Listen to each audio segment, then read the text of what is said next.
Scattaboo may not be available. Can the Sun Devils take down the Knights without their everything man?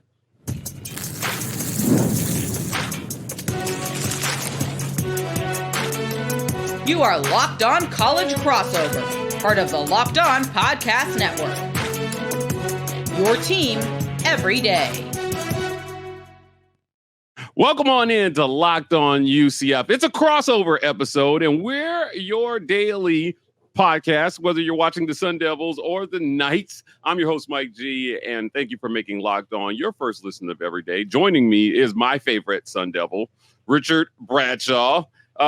Richard, it's hot out there in Tempe, but it may be a little less hot without Scattaboo. Update us, man. What's going on out in Tempe, man? The reports are he could be hurt. He may go. He may try to go. What's the latest? So Cameron Scattaboo this past weekend against Oklahoma State ran absolutely rampant. If you did not catch the game by chance, he became the first running back in 10 years, over 10 years, to catch and rush for over 100 yards in the game. He had 3 total touchdowns. He was the offense. Unreal. Yes. Towards the end of the game, as he was running into the end zone for his 3rd touchdown, he got popped from a Oklahoma State defender who was trying to get him out of bounds, which, that's always a bad business decision when you're trying to tackle the man who, for some reason, just defies logic with the contact balance. It blows my mind.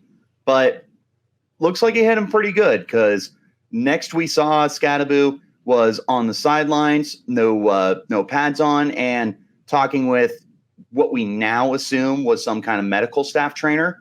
And on Monday, Kenny Dillingham comes out and he says, hey, he's doubtful to questionable. We're not going to rule him out. It's an undisclosed injury. We'll kind of take a look at how the week goes, but he is not going to be practicing. So as of now, ASU is rolling under the assumption that you will not have Scattaboo in this game. And I think that's the way that ASU needs to prepare for this game. But I have seen and I've been told that, this is a guy that does not want to miss this game. So do not be surprised if he wills his way onto the football field, which would be cool. But it's like, hey, man, we're going bowling this year. You can sit out a game. You'll be okay. I promise. Like, we'll find a way to get by. Do not put your body on the line. But he obviously gives you a drastically better opportunity to win the football game when he's on the field. I'm interested to see what this Arizona State offense looks like without Scattaboo. Now, you mentioned he was a beast versus Oklahoma State. 153 yards rushing, 121 yards receiving. He was both the leading rusher and receiver. As a matter of fact, he had 529 yards of total offense, and he was 51% of the yardage production. What does this look like? Who steps up in his place? I have questions. I do too. Don't you worry. This is a very young offense. You've got redshirt freshman quarterback Sam Leavitt, who has been playing pretty good football this year. He's getting better week to week. You look at him in week 1 against Wyoming, and there was a lot of passes he missed. There was a lot of not inability, but maybe unwillingness to hang around in the pocket. And he looked like a redshirt freshman quarterback. What are the odds of that? Compared to this past weekend against Oklahoma State, and he looks way more confident, and he is getting on the same page as his receivers, and he's able to deliver the ball down the field. So you should be able to maintain some of your offense as long as Leavitt is under center. Like if you're with Jeff Sims or Trenton Bourguet as your starting quarterback because of Leavitt's previous injury, where he took a shot to the ribs and somehow only took 2 weeks to be able to get back from it. But if you're without Leavitt, I don't know how much of a chance you have in this game. But go ahead. No, I was saying, look, he threw for 300 yards. So you mentioned the chance that Scattaboo may not go, and it's like, hey, we're going bowling.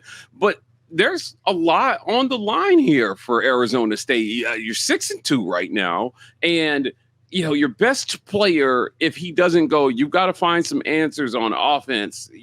Is there a chance that they're maybe not looking at like, hey, we can get by this one without you, or it's You never know what's going to happen in the Big 12. We saw Iowa State went down this past weekend.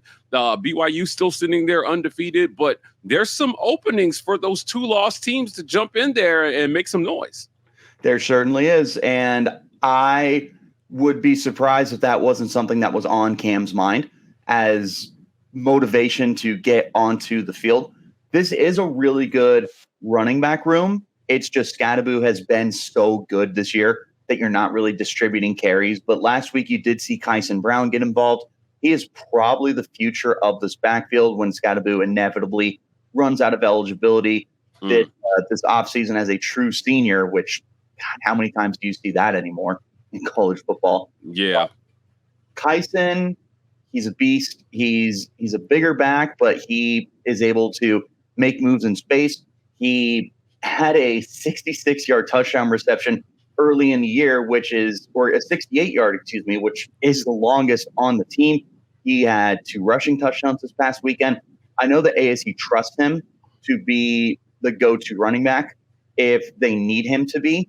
I also know that Leavitt has a connection with number 1 receiver Jordan Tyson. Yeah, it feels like he gets 10 targets a game. It's not quite that much, but it certainly feels like half of Leavitt's passes are going in the direction of number 0. So you're certainly going to be leaning on Kyson Brown and Jordan Tyson in this game if Scattaboo's not good to go. And I do trust them. It's just you talk about how drastically better this offense is when Scattaboo is out there. If you don't have him out there, I don't know what to expect. I don't know if they can coast by. I don't know if they're just going to fall flat on their face. Yeah, certainly missing a guy like that is you're going to have to find answers offensively. It represents a unique opportunity for other players to step up and show that they can fill the shoes, some very large shoes that Scattaboo leaves. You're talking about the 3rd leading rusher in the Big 12. Now, look, he is not the only big name back that was expected to take the field on Saturday. UCF has their own nightmare at running back the ASU is going to have to stop, and we're going to talk about him right after a quick word from our sponsors. This episode of Locked On UCF is brought to you by our friends over at Robinhood. With Robinhood Gold, you don't need a silver spoon, Richard, to eat up the financial favors of the 1%. Robinhood Gold allows others to get the rates and perks usually reserved for the high society. Now, the resourceful individual with Robinhood Gold can earn the very liberal rate of 4.5% APY on uninvested cash and be rewarded with a handsome 3% retirement boost on an IRA account. Robinhood Gold provides the privileges of the high net worth for any net worth. These generous benefits are now available for only $5 a month. The new gold standard is here with Robinhood Gold. Sign up at robinhoodgold.com/gold. The terms apply and product-specific disclosures. Visit Robinhood.Gold/gold. Investing involves risk. Rates may change. Gold membership is offered by Robinhood Gold LLC. This episode of Locked On UCF Crossover is also brought to you by our friends at FanDuel, America's #1 sportsbook. Now, the line on this game. What's the line on this game? Where are we sitting? It moves. I want to say it was 4.5. 4.5. I think. Quickly here. What are you taking? What are you taking when you place your bet? Oh man, I am somebody who certainly loves to use my FanDuel app. I'll tell you what, I'm on that bad boy every weekend. It's always 3. A good time. It's 3.5. It's 3.5. No, wait. I'm sorry. It's 3 now. That's so tough. It really depends on Scattaboo. I know that UCF has been very up and down this year, but they still got a really good running game with RJ Harvey. They can move the ball. If they control the clock, they might be able to pull this game out. Right now, off the top of my head, I would probably take UCF to cover. I just don't know if ASU is ready to dominate a spread without Scattaboo on the field. It's going to be. I think this is going to be a fun one to watch with or without Scattaboo. You like Smash Mouth football? Give me UCF and the points on that one. So whether you agree with me or Richard, go check out our friends at FanDuel. You'll get started with $200 in bonus bets guaranteed when you place your first bet. That's FanDuel.com.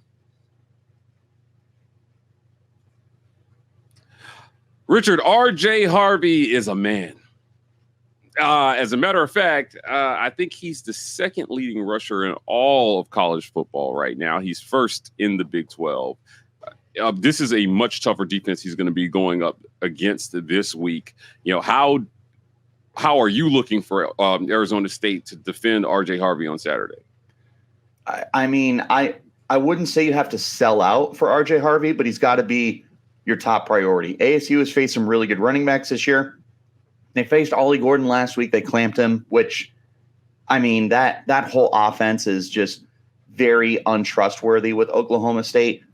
He's still an elite running back, though, so I take pride in that. But earlier this year, you faced Taj Brooks and you faced Devin Neal from Texas Tech and Kansas, respectively. They both had 100-yard days on you. They were really the only things that were slowing you down in the run game this year, though. Other than that, ASU's been a pretty stout run defense. They've got a really good interior. They've got linebackers who fly to the football. They've got defensive backs who can help set the edge. So I trust them to be able to help contain the run. But we've seen this year that the elite running backs in the Big 12 are able to do some damage if they get enough of a workload. And R.J. Harvey is no stranger to getting a workload for the Knights. So I would not be surprised if this is a 100-yard day for him. I could see a scenario where ASU holds UCF as a whole to under 100 yards, but I would lean towards the former of R.J. Harvey getting 100 by himself. Gus Malzahn offense is always predicated around the run, and R.J. Harvey is at the center of that right now. But the big news down in Orlando is that KJ Jefferson is out as of a few weeks ago. They tried their hands between EJ Colson and Jacurri Brown. Jacurri was a threat to run. As a matter of fact, versus Iowa State, he put up 154 yards on 13 carries, but could not be enough of a threat with his arm to keep defenses honest. Gus said, screw it. And he went to his fourth string quarterback, who is a redshirt freshman. And this kid looks like a mini Johnny Manziel running around there, Richard. So beside trying to stop Harvey, you got the challenge of trying to stop a young quarterback who's confident right now, but there's not a ton of tape on him. The only saving grace there for ASU, defensive coordinator Brian Ward, is one of the best kept secrets in the entire country. Brian Ward is the king of second half adjustments. And the way that he is able to game plan on a week-to-week basis absolutely blows my mind. I've said this many times on the Locked On Sun Devil show, so I'll go ahead and say it here. ASU needs to do whatever they can to make sure he never, ever leaves Tempe. He's got the roots. He was a high school coach out here and everything. So there's a reason for him to stay. But I truly believe that based off of this year, and if he continues to have stronger and stronger years, teams should call about either throwing more money at him to be their defensive coordinator, or depending how big of a program you are, maybe kicking the tires on him as being a head coach. But he's just so smart with the way that he runs his defense, and he gets the most out of his guys. Some of these guys were kind of misfit toys from other programs before coming to ASU, and now they're cornerstones on this defense. So I trust Brian Ward quite a bit to be able to come up with any kind of scheme for a veteran quarterback or redshirt freshman quarterback. So we'll see. I will tell you if that's the case, R.J. Harvey is going to need to put the team on his back, but I'm not going to disrespect this kid either. ASU hasn't really faced an elite dual threat quarterback this year either that I can think of off the top of my head. So that'll be another really interesting challenge for them to see how you hold up. Well, Dylan Rizk is just enough of a threat with his legs, as you mentioned, to make things interesting and give ASU something to think about on defense. Again, their problem has been that the previous quarterbacks have not been enough of a threat with their arms. So if I'm ASU, I'm loading the box and I'm putting my money on making this kid continue to make throws because the ASU secondary is significantly better than what they faced last week versus Arizona. As a matter of fact, Arizona has one of the worst. They got one of the worst defenses in the Big 12. So watching that, it was a good warm-up game for Dylan Rizk. I think this presents a more substantial challenge. Now, Gus Malzahn has turned over play calling to Tim Harris Jr. So you've got it's the same call sheet, but maybe the feel and floats of the game is a little different with Tim Harris Jr. I'll be interested to see what he cooks up for this one, understanding that they're probably going to sell out to stop his star back.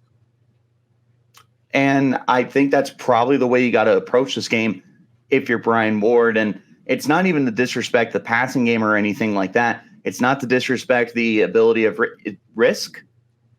Is that how you say it? Yeah, Dylan Rizk. Yeah. Rizk, yeah. It's not to disrespect his ability as a passer or anything. It's just when you've got a young guy like that, the best thing that you can do is try and make him uncomfortable and take away his fallback option. That's not the word I want to use. It's the only one that's coming to my mind. You find a way to contain RJ Harvey and you put the game on Rizk's shoulders. You're really interested to see how a young guy is able to respond to that. It's similar to like Sam Levitt. You take away Cam Scattaboo. Let's see how Levitt responds to having to be the entire face of the offense. It'll be a really interesting situation if that's what these teams are faced with. If there's no Cam Scattaboo and if ASU does sell out on RJ Harvey, if you have to have these young quarterbacks have a duel with each other, who ends up winning? So many potential storylines at this one. ASU's having a great season at 6-2. You got a UCF team that's teetering on the brink. They're trying to make a bowl game. And through all that mess, we're going to try to make a prediction about how this one's going to play out right after a quick word from our sponsors. Richard, Cameron Scattaboo is him. I would say that he is him. That's what the kids say when you're the man. And you know what? If you want to be him, visit our friend at Hims. Guys, sometimes intimate moments happen spontaneously, and we always want to be ready to be him in the bedroom. Hims provides access to treatments that can help you stay hard and last longer, giving you that boost of confidence so you can be ready whenever the mood strikes. Your sex life is important, but your schedule is busy. You don't have time to go to the doctor's office and get treated for ED. Through Hims, you can get a personalized ED treatment without stepping foot outside your door. Start your free online visit today at hims.com/locked-on. That's hims.com/locked-on for your personalized ED treatment. That's hims.com/locked-on. This episode is also brought to you by our friends at Game Time. Look, Game Time has a new feature called Game Time Picks. That Richard is very familiar with, that makes getting tickets to see your favorite teams play live even easier. Game Time Picks filters out the fluff to show you only the incredible deals on great seats, so you don't have to waste time searching through thousands of tickets. So here's how it works. You've got all-in pricing, and toggling this feature shows the total up front with no surprise fees at checkout. I think that's probably my biggest bugaboo, is getting there and it's like, hey, here's an extra $50. Game Time doesn't do that. You also get panoramic seat view, so you know exactly what it's going to look like where you're sitting, and they have a low price guarantee, or Game Time will credit you 110% of the difference. Your purchase is covered with the most flexible customer service policy in the ticketing industry. Take the guesswork out of buying tickets with Game Time Picks. Download the Game Time app, create an account, and use code LOCKEDONCollege for $20 off your first purchase. Terms apply. Again, create an account and redeem code LOCKEDONCollege for $20 off. It's prediction time. No Scattaboo really, I think, changes this thing. I don't think this line is sitting at ASU -3 if he's playing, especially with UCF having to travel all the way out to Tempe for this one. But what do you think, man? I know you mentioned that you might take UCF in the points in this one, but give me a score prediction here. How do you see this one playing out, and what's the final score? So here's the funny thing is, so many times when you see people do score predictions, you'll typically see like 3 touchdowns, a field goal, stuff like that. A lot of guys will do like between 24 to 30 points. Well, here's the thing. ASU can't kick field goals. They're 50% on the year. They've had 3 different kickers. No one can do it. They had open tryouts on campus. Oh, I saw this. He called for it. He called for it in the press conference. He sure did. Yeah, he called them atrocious. And he walked that back, but it's like, Kenny, you shouldn't have to, man. Like, sometimes you're just going to call it what it is. So I just cannot predict ASU having field goals in this game, which means you got to have more touchdowns than the opponent. I think right now, if I had to pick, I'll take ASU. Probably a low-scoring game. I just don't know if the offense will be able to explode like they have previously, and you're going to need the defense to be able to win a slugfest. I will take ASU. Let's go 21-17, so they cover by that half point. Just get by on a good beat if you're betting on ASU and a bad beat if you are betting on UCF. Great minds think alike. Because I was going to say 21-17, but I'm going to go 24-17.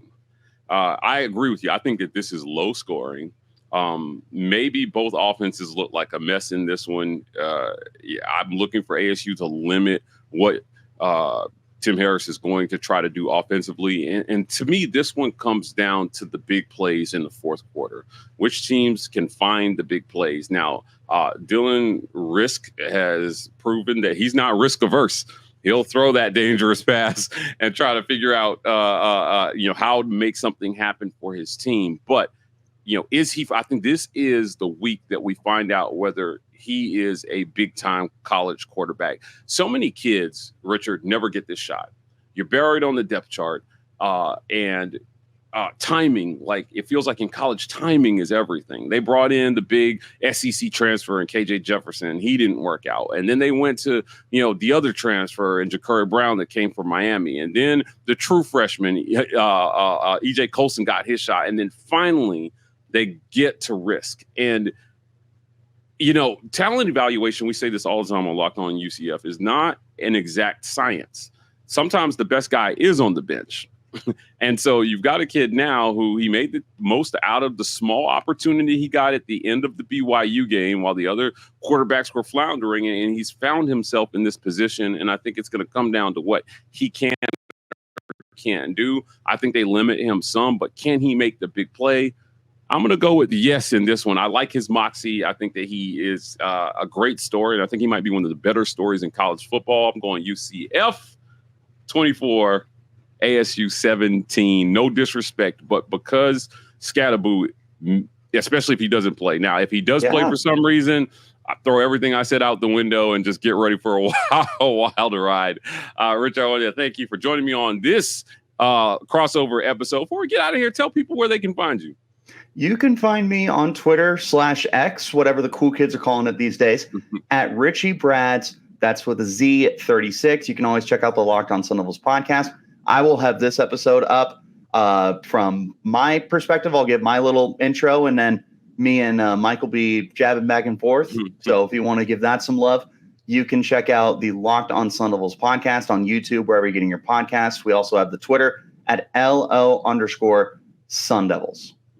Guys, thank you for making Locked On UCF and Locked On Sun Devils your first listen of every day. For your second listen, go check out our friends over at the Locked On Big 12 podcast. Drake Toll, who is an absolute riot, leads the conversation in conference realignment news and holds no punches when it comes to covering every team in the Big 12. Find Locked On Big 12 on YouTube or wherever you listen to podcasts. We'll be back at you guys tomorrow with more Locked On UCF and Locked On Sun Devils.